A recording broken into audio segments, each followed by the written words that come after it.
leaving Vietnam 50 years ago, and then coming back here to reestablish my life in some way to find myself again as a Vietnamese person who has changed a lot within that period of time. The food has always been a part of who I am in my DNA. Your mom had a noodle stall in Dalat before you went to the States. Then when you left investment banking and got into culinary, you trained in Paris, in Chicago, in Bangkok.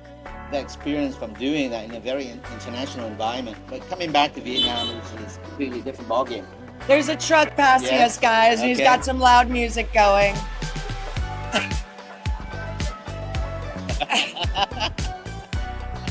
Come to Vietnam, we want them to know the real Vietnamese people. We don't want us to be fake.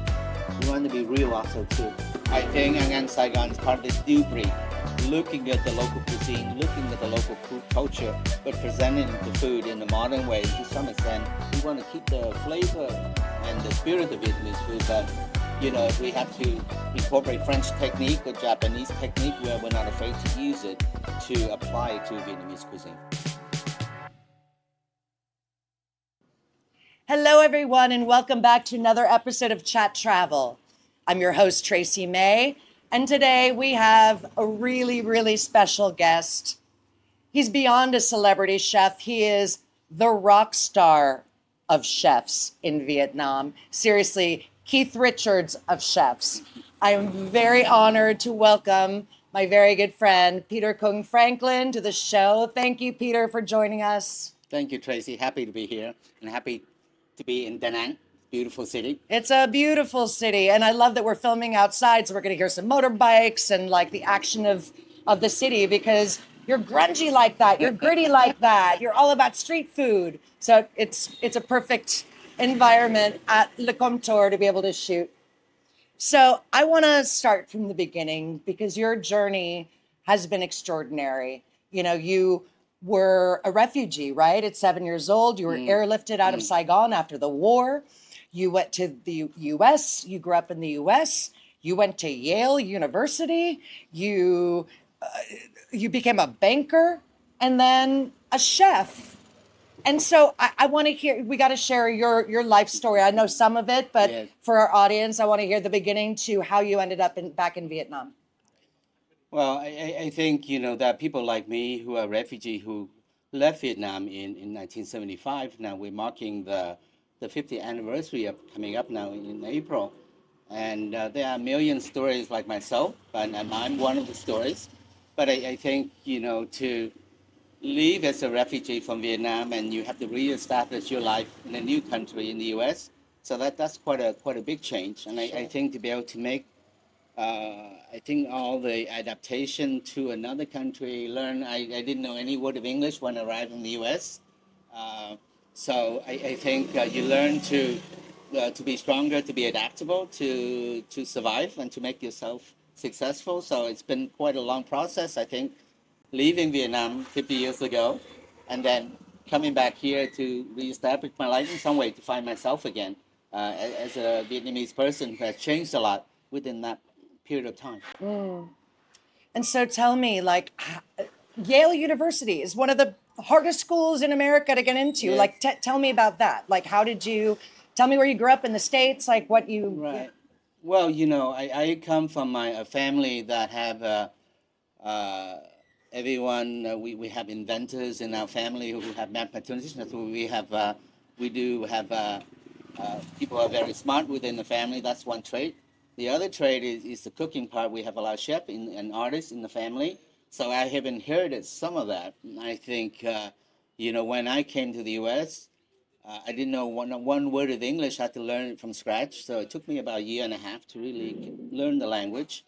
And so I ended up, was adopted in the U.S., and my adopted father was in the U.S. Navy. So we moved around in many different places. I lived in Florida, Chicago, Rhode Island, New York, Connecticut, many places. So in that process, but my adoptive father really believed in education as well too. So whenever we moved to a new city, I always went to the best school that was possible.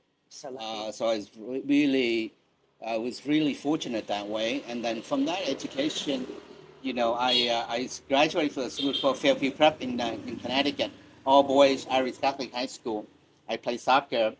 I commuted from Western Connecticut into Fairfield County, and I play on the soccer team. But at Fairview Prep, it's like a feeder school for a lot of the Ivy League schools. So I ended up being one of the first Vietnamese refugee to go to Yale. Of course, when I went there, I showed up New Haven, like a lot of other people, you wonder, like, what am I doing here? Do I belong here? So it took me about 4 years to really develop that identity that, okay, I belong in this place. So I think, and one of the things about Yale, and I think people don't realize, I mean, the hardest part is getting in. Right. Once you get in, as long as you work hard, you can make it through the classes, except you're dealing with a lot of really brilliant people. And I think that's the best part of it. You get inspired by people you go to school with. And then I think, and then you get to know them afterwards, the things that they have done. So it's kind of basically motivate you to be better, to do more, because the expectations are much higher when you're in that group of people. And I think that's a very important part of like where I've been able what to do, which is going from that to go to investment banking. There's like a path that you follow. And then in terms of then the other one is more like the internal drive. You realize, okay, if I've been given a lot of, let's say, education, I've given skill, I've been given an intellect, there is a certain sense of responsibility Right. that you have to do something with yourself, to make a difference in the world somehow, to justify your existence. And then I think the other thing I learned from going to a lot of the, basically we call them Catholic high school, and some are run by the Jesuit priests, they teach you also how to be um, responsible, which means the idea is that to those that much is given, much is expected. So that means you have to give something back to society from all these things that you've been given. So I think that's an important part of who I am as well too. That's why, I try to get involved with the community when I work with my staff, try to give something back to make a difference in the world in a good way, rather than just completely be selfish or self-centered. We are can be that way, but I think to find ways where we can make a difference in the place that we live in, to work in. Nice.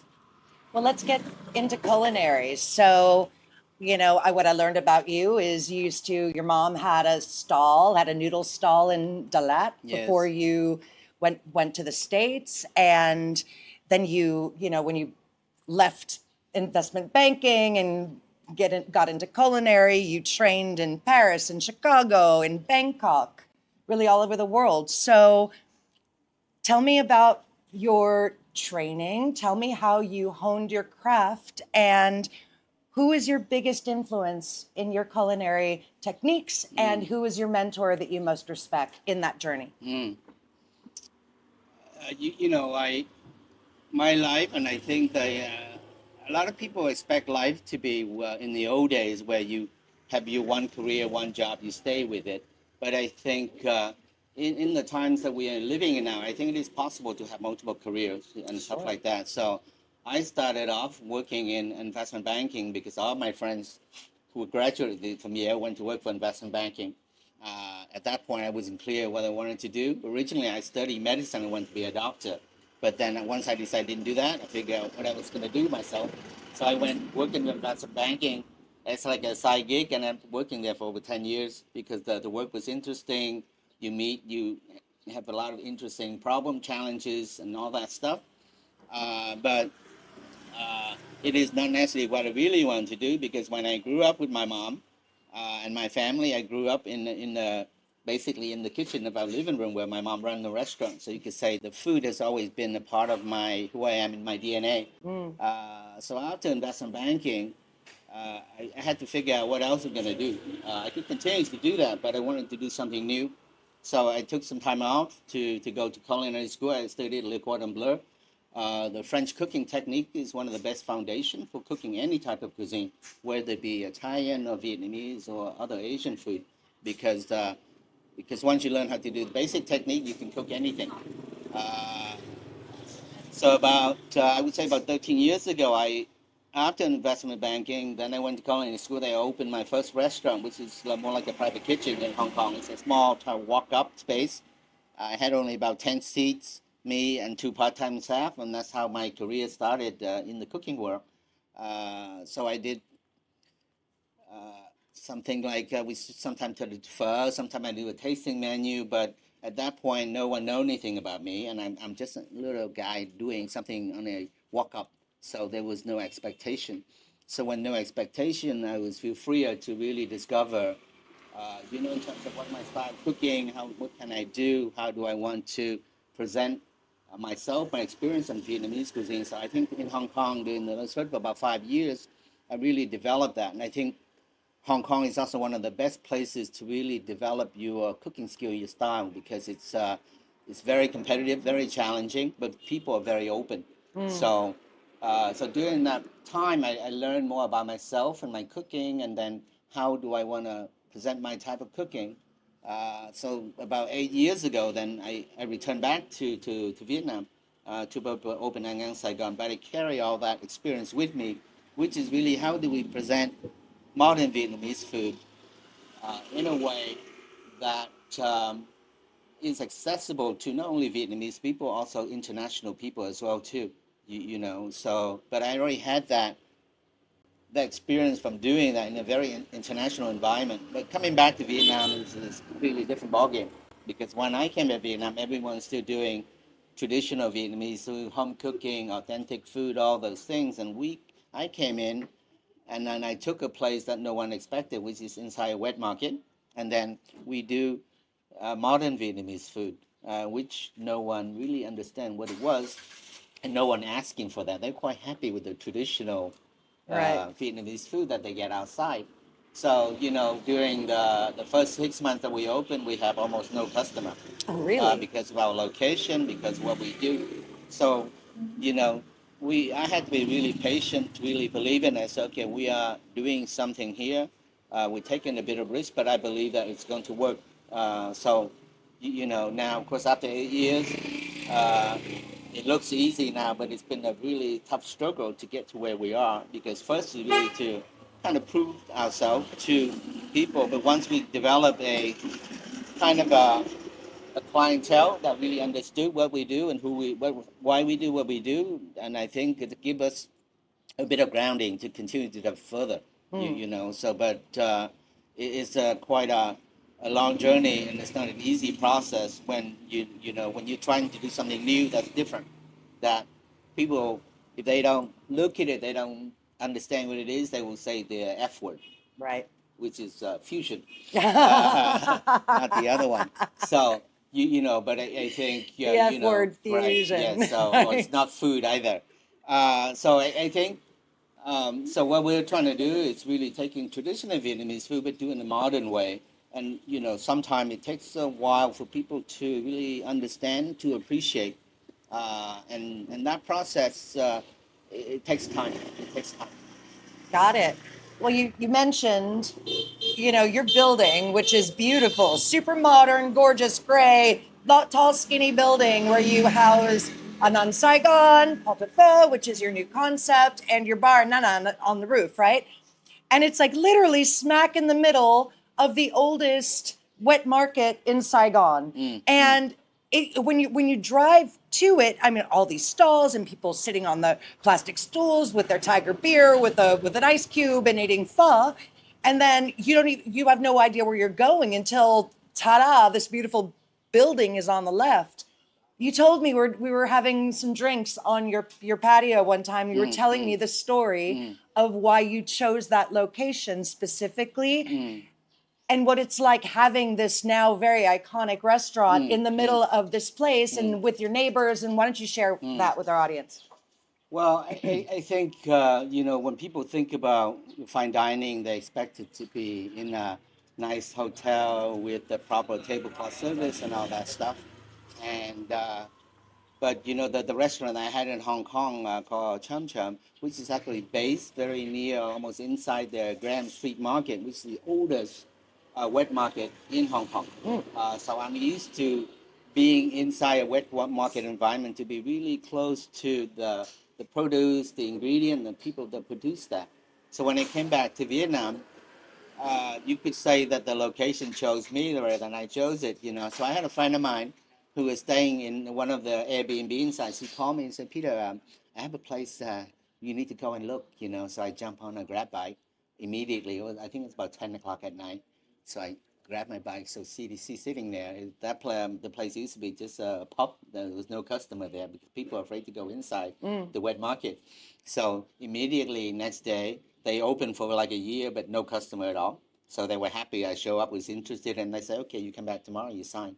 Then, and I came back to Vietnam 8 years ago. I thought I was going to maybe just do a small little restaurant. Suddenly I have this big tube house structure that is 5 story high. So then I'm just say, okay, what the hell I'm going to do with this thing now, you know, right? So it's this big building. So we had to go to really the process of slowly developing the whole building floor by floor, essentially. So we retrofit the whole building. So we start building uh, the rooftop bar first. So that was like we did R&D for about 6 months. Anything. So I kept one small little kitchen, me and a couple of the chefs. We don't allow the contractor to touch that room. They destroy the whole building, but not that space. So we would come in there, hide in that room, develop our dishes and stuff, and then they work until they close up at 5, and then we basically kind of fill up with tarmac and stuff like that. We turn the rooftop into a pop-up bar where we just send up any kind of new dishes that we have. So like some of the dishes that we have now came from that period because we did really high level. We did like, you know, like a banh mi burger, that the burger that's made out of real banh mi dough that looks like a burger, for example, stuff like that. So then I had one chef had to wake up at 3 or 4 a.m. just to produce the dough, stuff like that. So we started going through that process. Our bánh xèo taco, because there was a lady in front of the restaurant that was making the traditional Vietnamese bánh xèo. There was another lady making the bánh tráng nướng pizza. So from those ladies, we saw them, we eat those dishes every day. Then we start to take those dishes, start to reproduce them inside. So in a very modern, different way. But we could go out and eat it every day. So once we And it was a lady with a stall in the wet market who was doing right, it. doing it. So that then once we usually sometime when we have the dish we think is good now, we bring her in. We say, okay, can you come and try this one? And remember one time I think we did the pizza and the lady would come in and say, yeah, it's not crispy enough. It's a little too soggy. You got too much stuff there. Okay, fine. So you know she tastes it and then she give her comments. We go back to the drawing board. Just keep on doing it. So things like you know the bánh xèo taco. It took us like 6 months of R&D just to get the right texture, the right shape of it. But all the food and all the ladies outside in the street, we can go learn from them.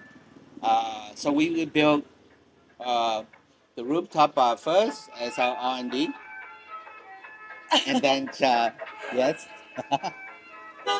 This is the okay, heart yes, no problem. of Continue Da on. Nang. Continue on. There's a truck passing Yes. us, guys, and he's Okay. got some loud music going.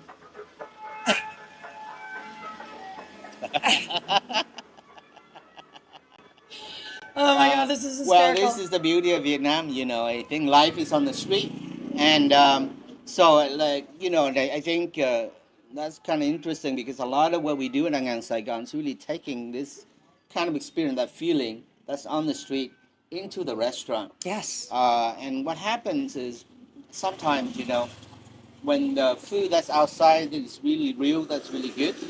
Sometimes when they come in the restaurant, they become something else. They become like fake food.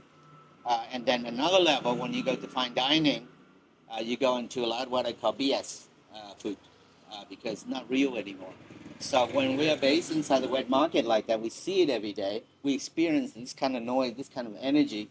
It really makes us grounded about not to do any bullshit inside a restaurant because this is a real life outside here. So we have that daily reminder. I think that that's one thing we do that's very different from other restaurants. Even though we want to do modern Vietnamese food, we want to do fine dining. We want people to experience different experience of what Vietnamese food can be, but we want to be connected to the life that's outside in the street. Love What the that. ladies making the food outside with the noise, with that craziness. But the advantage of being inside wet market, we are part of the wet market, but we are now this kind of unusual structure that is producing very modern Vietnamese food, but it is very connected to the street. You know. So, and I think the advantage of having that, of course, it's kind of sometimes people come, they think they're in the wrong street, and the cab driver, you know, drop them off the wrong place and stuff like that. And then sometimes people are not used to the style of food that we're doing, and we do a very stripped down level of food. We focus almost everything on the food. We don't have tablecloth. We don't have a formality of a traditional fine dining restaurant. We focus almost everything on the food. And the service, we want to keep casual, almost like an American style. Friendliness, very approachable. We want the staff to have their own personality, to express themselves. I Because noticed that. people come to Vietnam, we want them to know the real Vietnamese people. We don't want to be also, we don't want us to be fake. We want to be real also too. Of course, we want to be professional, competent, but we want them to be real human beings that people interact with. Sometimes that's the other problem when you have food from the street that is real outside and coming to the restaurant sometimes becomes not real anymore. It loses its, you know, in terms of the true experience of eating outside. The other one sometimes, the service sometimes when you go in the restaurant becomes almost robotic. You know, Right. they don't treat people as a human being. And we really want to maintain that, you know, that respect for the street outside, the real interaction that people have with each other, but still do it in a modern restaurant that is presenting this kind of modern Vietnamese food. You know, so I think it is something that is quite new, quite different. And I think, you know, when you look at things like Michelin and stuff like that, people still think of Michelin as very traditional fine dining. But I think ưng NN Saigon is part of this new breed that is looking at the local cuisine, looking at the local culture, but presenting the food in a modern way. And to some extent, we want to keep the flavor and the spirit of Vietnamese food, but you know, if we have to incorporate French technique or Japanese technique, where we're not afraid to use it to apply it to Vietnamese cuisine. Got it. So part of your DNA, as we were talking about, is your concept of cuisine moi. Can you explain what that is and what it means to you and how you apply it? Cuisine mới in Vietnamese mean new or modern.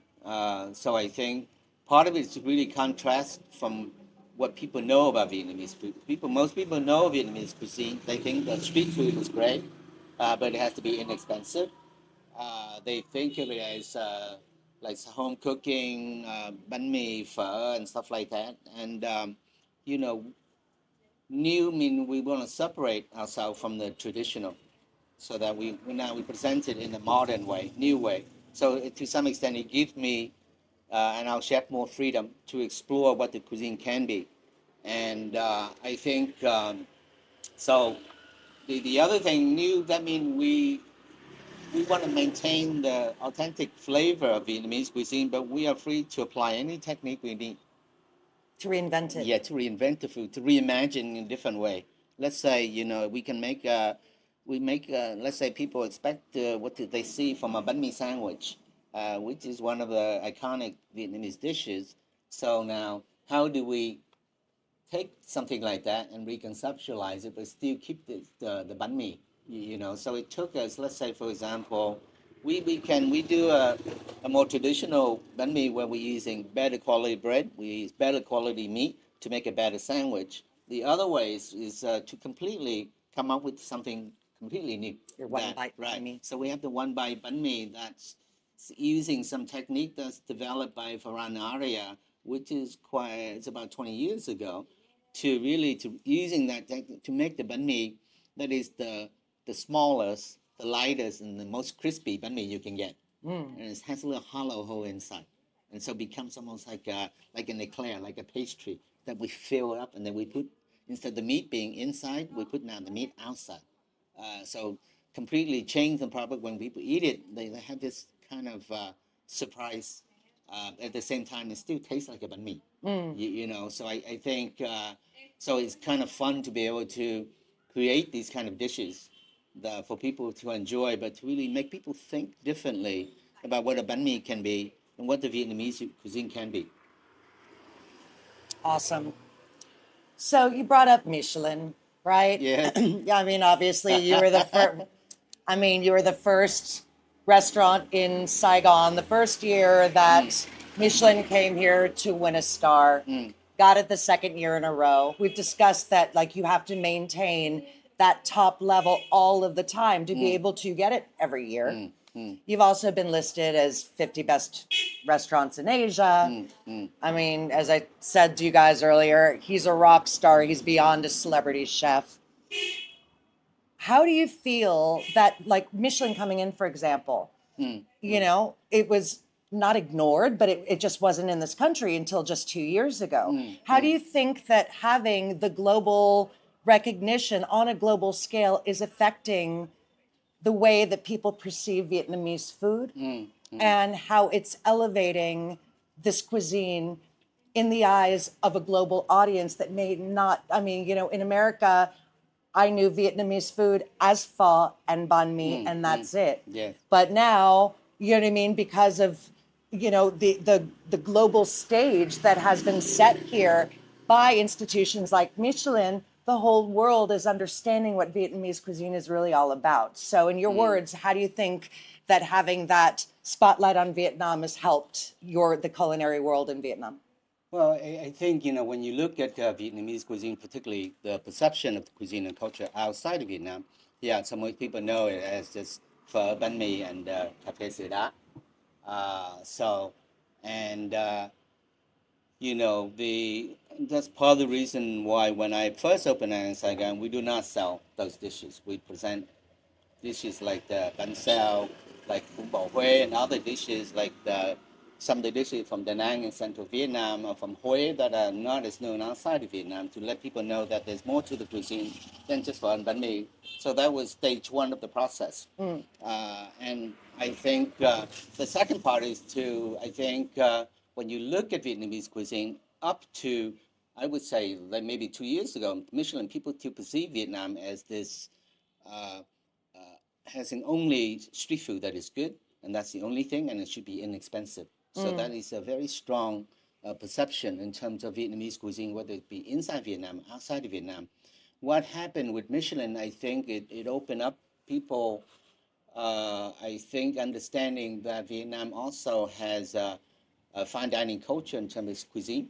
And so that, and then, you know, whenever these things happen, some people say, but no, but don't take away our bánh mì and pho. We still want that thing. But I think it is possible if you look at other developed countries in Asia, let's say Hong Kong, Singapore, Thailand, to have both a very good traditional street food. At the same time, there's also fine dining. The two of them can coexist together, you know, and really Vietnam with the development of this day, when you look at Da Nang, look at Saigon, it's a very vibrant, growing city. And we need also you know, not only the street food, but we need a fine dining culture that for people really experience the food in a different level in terms of quality ingredient, sometimes creating creative dishes for people to enjoy, have fun with. And I think so Michelin really opened up that possibility. And I think then the people around the world now, you know, so when they can come and look, say, okay, you know, we start first eating at the Michelin star restaurant. The Michelin star restaurant, the good thing about Michelin there is it's a company that's over 100 years old, so it has a global standard. So let's say technically, one star in Vietnam has equivalency to in France or Europe or the UK, for example. So, and I think 2 years ago, 2013, we were very lucky to be the first and only one in Saigon to get the star. And of course, with this, it comes with, of course, you're happy in the first day, but then the pressure It's a comes. lot of The pressure pressure, comes. The pressure right? comes. You know, so I think a lot of people don't realize that. Sometimes it's actually easy to get, but very hard to keep because you have to maintain that standard and get reevaluated every single year. So I think we held it now for 2 years. We have been kind of inspired, challenged by in terms of the expectation of Michelin and things like 50 best as well. Too, we have improved a lot. So I think that's one good thing. And I think if you look at the quality of the restaurant in Vietnam, also too, the standards have improved. The chefs now are motivated to do more because now they're following more of a global standard. And I think, of course, There are many young Vietnamese chefs and also Western chef in Vietnam. They also want to start too. That's part of the motivation. And then we have more international chefs coming into Vietnam to also open shop, which is actually really increasing Like the Olivier. right, Right. you know, the quality, the experience of Vietnam. We need both the local chef as well as international because this combination of experience and technique, we can create something that's very new and very interesting for Vietnam. So I think so. There's a lot of motivation. That quality is going up, and I think my sense is the trajectory over the next 5 years or so, you're going to see a lot more quality restaurants and bar open up in Vietnam in places like Hanoi, Da Nang, and Saigon. These are the three big city centers first. But it's a very exciting time to be, because I think it's pressure sometimes is good. There's pressure to improve. And then if you handle it properly, it's a great source of inspiration for you to do better, to improve. So, I can tell you that it is not easy when someone comes and say, okay, okay, they take a picture and they say, okay, I'm going to tell you after 2 hours whether this place is worth the Michelin star now. Okay, so now imagine you sitting there cooking the food, and now okay, these people coming in constantly doing this kind of evaluation. So you kind of under the spotlight, especially in the first year, we were the only one in Saigon. Right. So sometimes when you under the spotlight, it's nice, but you have a lot of pressure. It gets a little hot under the spotlight.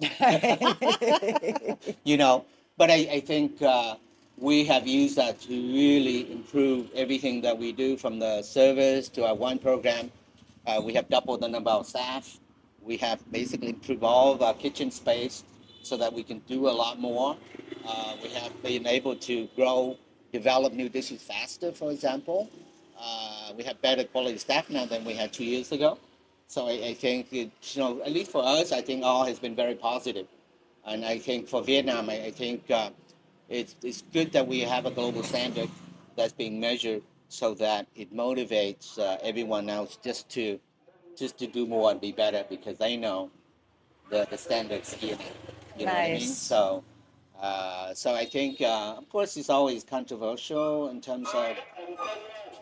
Here we go. I love that. He's selling his stuff, and he's always got a speaker Yes, telling everybody right. what he's got. Yeah. So Quintessential Vietnam, yeah, so guys, you right always here. have the stuff on the street. That's one of the beauty I love about Vietnam is not the street life, but like life still exists on the street. Like people buying things, selling things. In developed society, U.S. and Europe now, everything is inside apartment. People living inside cars, so it's very hard to be connected with people. You don't see real life anymore. Whereas here, you just sit outside here, you're on the street, you can interact with people, and I think for me, I mean that's it's really alive living, so it's really inspirational. I can go and eat, and I can talk to the ladies who cook the food. They would tell me how they do it, so there's like this very personal interaction. Whereas, if I go to a restaurant in the US, Europe somewhere, I can't go in the kitchen. I have to ask permission to go inside, maybe take a picture and go out. Whereas I'm sitting face to face with the chef who's cooking the food, she's telling me about everything, you know. So that's the beauty of Vietnam because life is still on the street, and really allow you to experience life in a very direct way. This kind of very personal interaction with the food, with the people who make the food, right in front of you, So, and that's a wonderful thing because you feel like you're very alive, and there's everything is within grasp. You can reach things, touch things, So, and I think for me it's very inspiring because like I don't need to. I just go outside and eat somewhere, and I talk to the lady. I go buy some ingredient from the lady from the market. Sometimes I talk to her, say, "Oh, I'm interested in this product." Next day, she goes somewhere and she buys it from me, and she gives to my kitchen staff. She goes, "Oh, they go, oh, the meat lady across the street, she just bought you this thing so you can try it." Stuff like that. So so it makes the whole cooking process, creating new dishes, a lot more fun because it's all part of your everyday life. I'm not like going to do market research and I just go eat somewhere. Then I just eat the food and I go, that sauce is really interesting. What did they put inside there? Something like that. Let's say the last time I came to Da Nang, there was like this one noodle dish. Traditionally in Da Nang, we have a dish called mi wang, which is it's kind of a turmeric noodle. And my mom is actually from here originally, so she cooks this. I know this is very well. So it's kind of like a turmeric noodle, but the texture is very different. It's almost like a wheat-based noodle. So I know this dish very well. So I create this dish inside my part of a noodle restaurant. But so I came here, I eat this just to learn more about it, see how they do it here. So I went to a place like around the corner from here, and I ate in one place, but it was a completely different noodle. It's not the normal noodle in Mi Wang, but it's this round noodle. But they also make it like flavored, kind of like with the turmeric. So it looks yellow, but it's completely different. So it's the first time I ate that, and I said, "Wow, that's really interesting." And then they use kind of almost like a strong shrimp paste sauce or something I never experienced. Sometimes when I eat something like that, I say, "Oh, that's very interesting." And sometimes I'll drop that back, and sometimes I say, "Okay, maybe I can do something with that." In terms of let's say, using the turmeric to, let's say, color flavor the noodle, and then using this type of sauce that I have here. That dish I have never eaten anywhere, So that's kind of like the fun part of it. I can just go anywhere. I just pop inside and I can see how they make it, you know. So where else can you have this opportunity to learn like that every day? So that's why I find my work now is a lot of fun because it's like I just sometimes just go outside, talk to people, then I'm learning new things, and then I can take it into my restaurant. We can play with it, and sometimes it works, sometimes it doesn't work. Our successful rate is maybe about 50% if we're lucky, we get right. But it just gives us a lot of, freedom, flexibility to spread, create new things. But the idea, inspiration, they're everywhere in front of us, So and that so it makes the whole process really fun. It's not like, oh no, I have to create a new dish. No, it just kind of comes naturally. I go and I eat a dish. I thought that's really good. Okay, let's go. I talked to a couple of the chefs and said, okay, why don't we try to create this in our way? Maybe we try with different ingredient, what we have available, try to create that thing. So the process is very natural. It's a lot of fun, and it's very creative, but naturally we don't force the process. It's just based on what's available outside that's good, and then we try to come in and see what we can do. For I give you an example, the one dish that we do for the event here in Da Nang is it's called like a steamed ravioli. They call ban nam. So it's based on kind of like the Chinese dim sum that come from Hue in central Vietnam. So now, but for example, we are not very good. We try to make this dish before we fail because we don't have the skill like these ladies. They've been making it for 30, 40, 50 years. Right. So we try that before we fail. But now we try this again one more time. And recently, about 6 months ago, we were able to make this one successfully that we were happy with. So, sometimes it's like that. I eat something outside, we try to do it, we fail.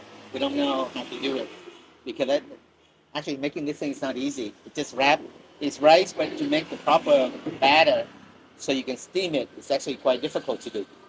So it took us almost 6 months to really play with different texture of different types of flour, steaming techniques to get this thing right. Whereas outside they just do it like a piece of cake like this. It's so easy. But we had to reinvent the whole way to do it our way, in a modern way. Sometimes that reinvention process, try to redo it inside the restaurant in a modern way. You have to completely redo it in a different way. Sometimes the process of doing that, we learn more about how the dish is constructed, what makes the dish work, why is it good. Right. So a lot of my time is doing that. This translation from the really good food that's on the street. How the hell do we do it inside the restaurant? Because you cannot take it and put it inside. It doesn't work like that. Because we want to present it in a modern way, maybe using better ingredient. We want to relook at the technique. Sometimes if let's say the ravioli is too chewy, which is, let's say in Vietnam, Asian people, we like the chewy texture, but we want to make this more international.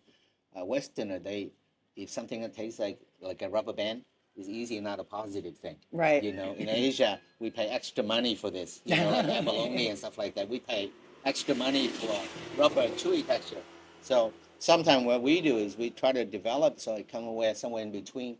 We maintain some of the integrity of the dish in terms of chewiness, but we want to make it so it's a little bit more accessible to international people. So it's not as chewy as it normally is. So sometimes it's trying to find that that middle balance in the boundary somewhere where we can still traditional at the same time but modern. It's always it's a hard line to cross. So I got it. So let's talk a little bit about, we're talking about your international clientele because, you know, when I come to your place, ըΝΝՆ NN has become a tourist destination now because of all the accolades that you have received and you know, it's near impossible to get a table. It's like 2 weeks a month in advance and you're now serving a really international clientele of people who, if you fly into Saigon, you're going to try to get a reservation if you can to ըΝՆՆ, right? You grew up in the States, so it's second nature to you. But your staff may not have, may have grown up in their hometown, moved to Saigon, and never been outside of Vietnam. So, and I've noticed as a patron of your beautiful restaurant how knowledgeable your staff is and how proud they are to speak English to me and to tell me about the dish, almost like overtell, like presenting it like I get to tell you all about this. You know, so how did you, first of all, how, you know, you said that your staff has grown and expanded from 2 years ago and they're better. When you get a new kid in, what's the process and how do you really teach them how to live and serve on that international standard that now your clientele expects? I think when you look at Vietnam, it's just, still quite a young country. We have a very large proportion of our country that is under 35, under 30. So if you look at the staff, the chef, the bartender, the service staff we have, most of them are in early 20s. So very young, they're talented, they're motivated. But one thing we need to do is give them the training to be able to do their work professionally. And I think part of my job is really trying to mentor them also when they're young. Also, it's just also learn how to deal with problems, like say how to deal with challenges so that you don't break too easily, to be more persistent. So I think that's the one thing that we want to develop the full-rounded human being when they come to us. Of course, part of that is to also develop the English to be more international. And our mix is about half and half Vietnamese, half Westerners. The way I looked at our staff and someone with the way I look at the food almost. We want that food to be Vietnamese, but now more international. It can speak English. It can deal with Western people. It can deal with Vietnamese people. It has this level of confidence, but it says, I'm Vietnamese, but I can access all these things. So we want the staff to be that way also too. The food to have its own kind of integrity that it says, I'm Vietnamese, but now I'm living in Saigon, in a big city. I have access to all these things. And to some extent, what does it mean to be a modern Vietnamese person? So this is part of the process. We want them to speak English well, to be interact with people from anywhere in the world, and our clientele come from everywhere. So now one other thing is when they come to us, they are very green. So most important is they have to be smart to be able to think. This is one thing I require from them, to use their brain. Because they're smart, then I expect them to use it. So that we expect them to solve their own problem. That's to some extent very American approach, to be independent, solve your own problem, to be self-responsible. So every one of them are responsible for what they do. If they do something stupid, then I just look at them and say, is this good or not? You tell me, and they will know right away.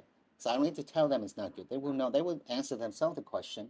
And we try to get them also, I think in Vietnam, we have a very hierarchical structure. We try to break that structure down. We want each human being to be themselves, to be their own, and to be self-accountable so that they don't need anyone else to tell them what to do. And also, they don't blame anyone else. Sometime in Asia, sometime in Vietnam, A lot of sometime finger pointing. finger point at someone. No, when something goes wrong, it's over there somewhere. So we try to now do this new approach where I say, okay, we're not trying to blame anybody.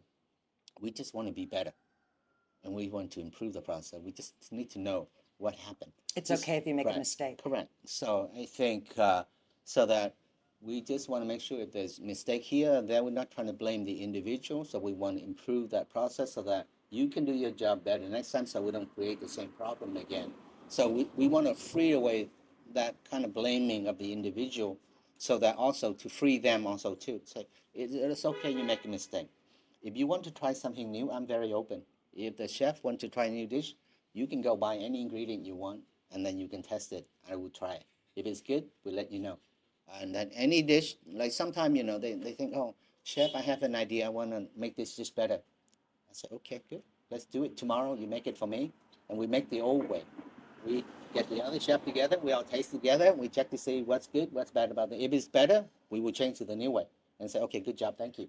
If not, okay. Then what we do now, we will learn something about that thing. I wouldn't say that it's a mistake, but it worked.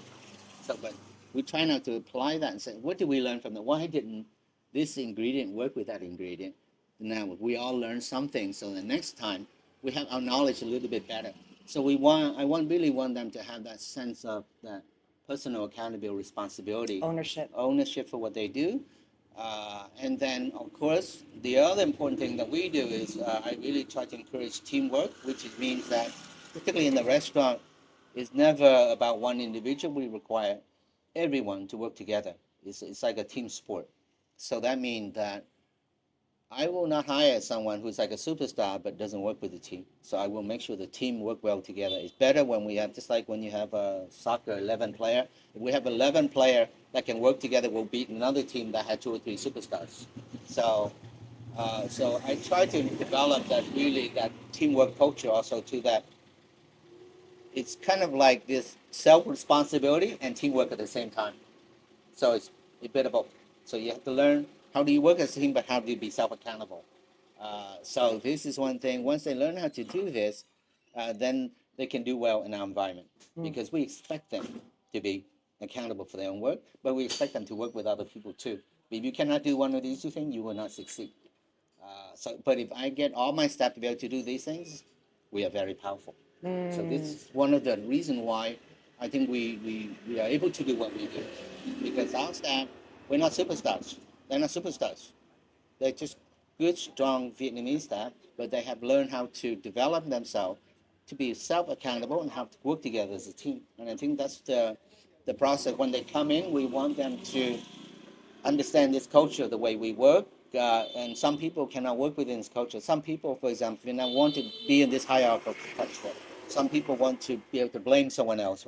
But if they're willing to be free and they're willing to accept that they can make mistakes, that they can grow, they can be part of the team, and we expect more from them, then they will do well with that team.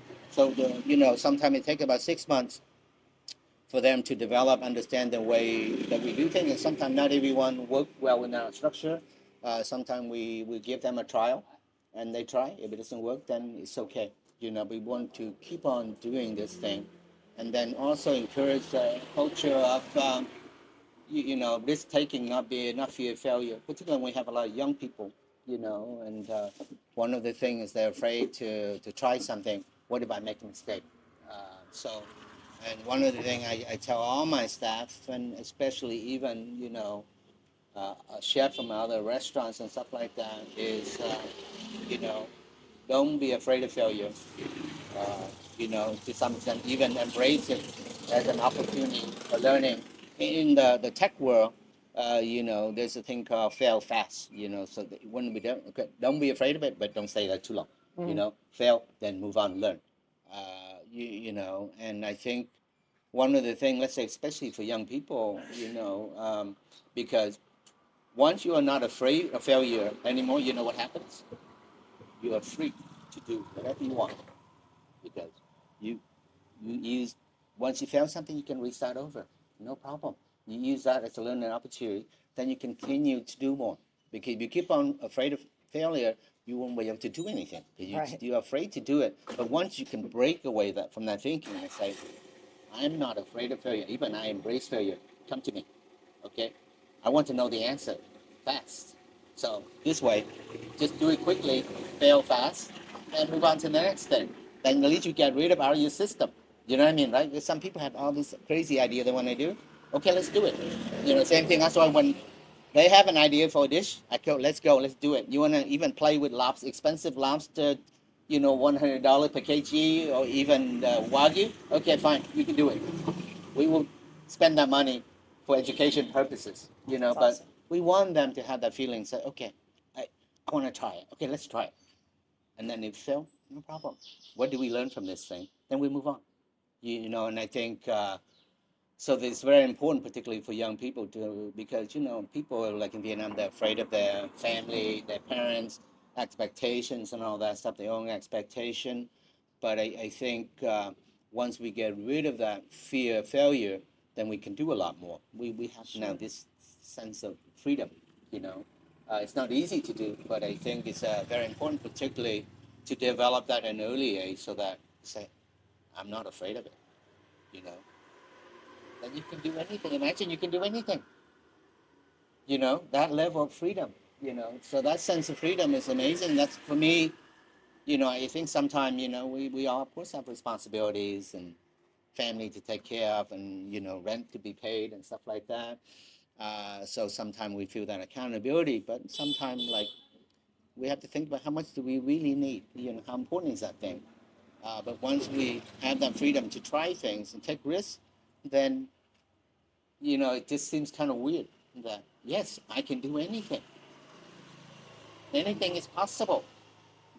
At least I'm gonna give it my damnedest to try it. If it doesn't work, I go on to the next thing. What's the worst thing that can happen? Nothing that bad.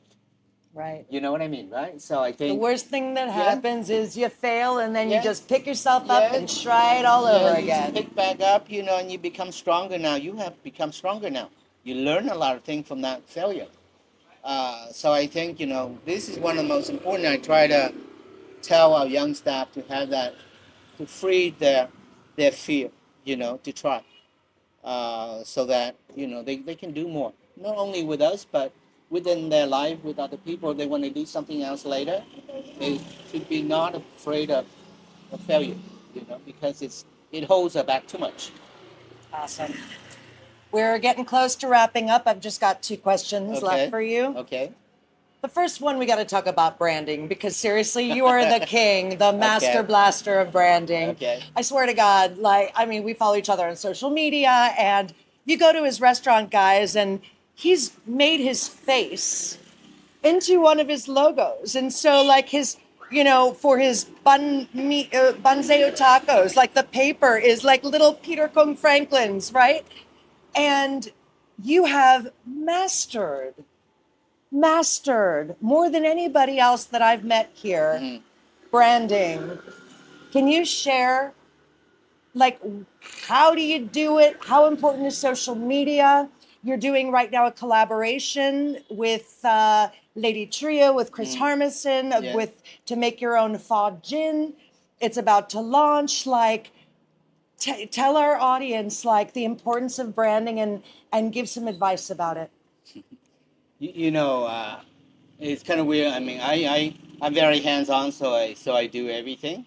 I do my own social media. I do the design for the logo and pick every single plate, every single dish. Then I work on the food and also on the drinks as well too. But I think I don't think of branding at all. I don't approach the branding like other people do.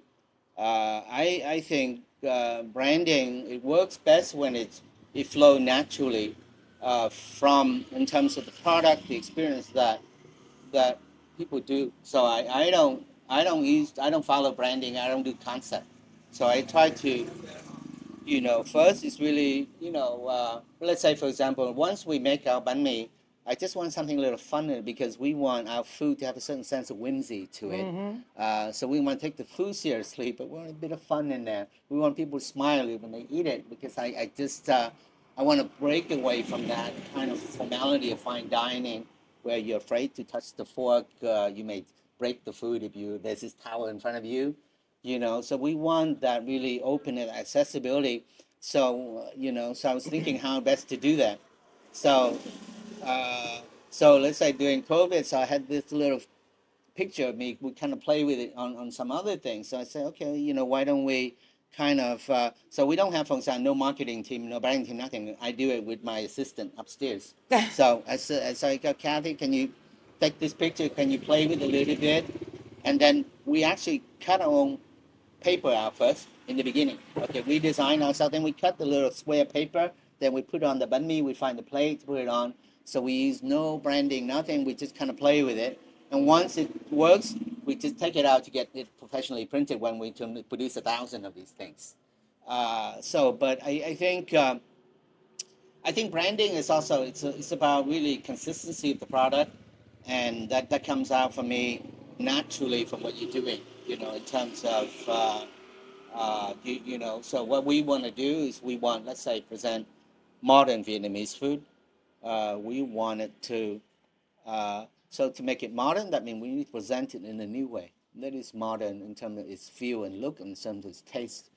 So we cannot just take a traditional Vietnamese, just plop inside a restaurant. So we need to come up with a new approach to do it. So the branding, in terms of the design that we use, come along with that. Let's say we want to use a modern material, modern plating, to reflect this kind of modern style. For example, we don't use you know, traditional Vietnamese conical hats. We don't use you know, bamboo weaving and stuff like that, because these things are tied to the traditional Vietnamese culture. We want to do modern. That means we have to present it differently. So that kind of come out naturally, you know, in terms of the look and feel of the restaurant, how we do the food. And you know, what we do is also very different, because it's all this is integrated together.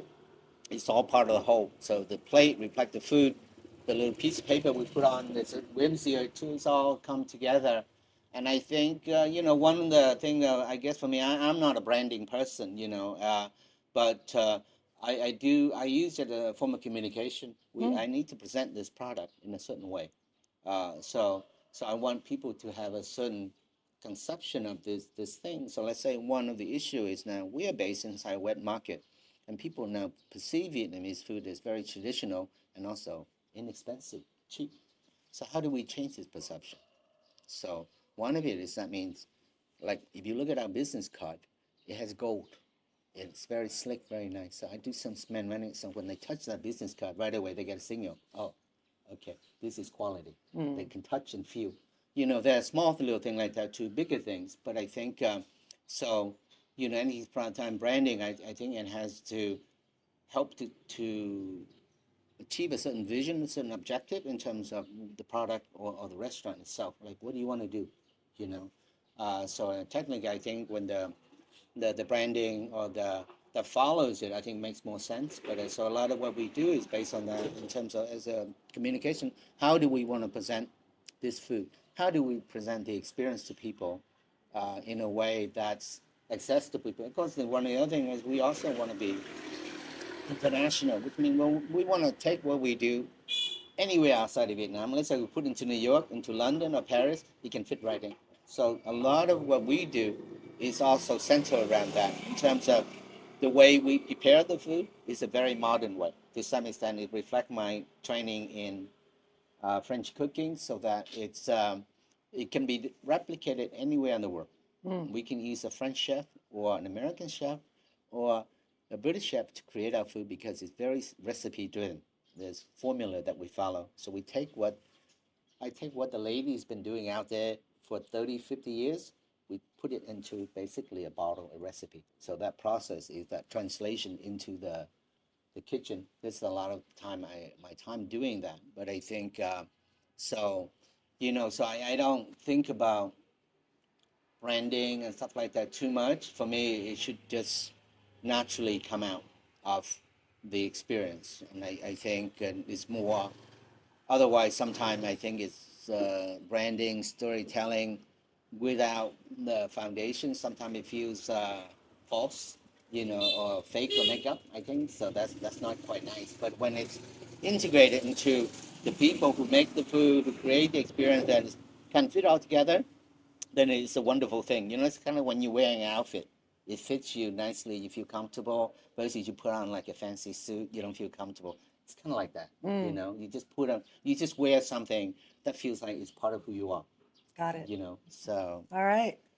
And Uh, final question, my okay. friend. Yes. You know, you're a mentor to so many young chefs.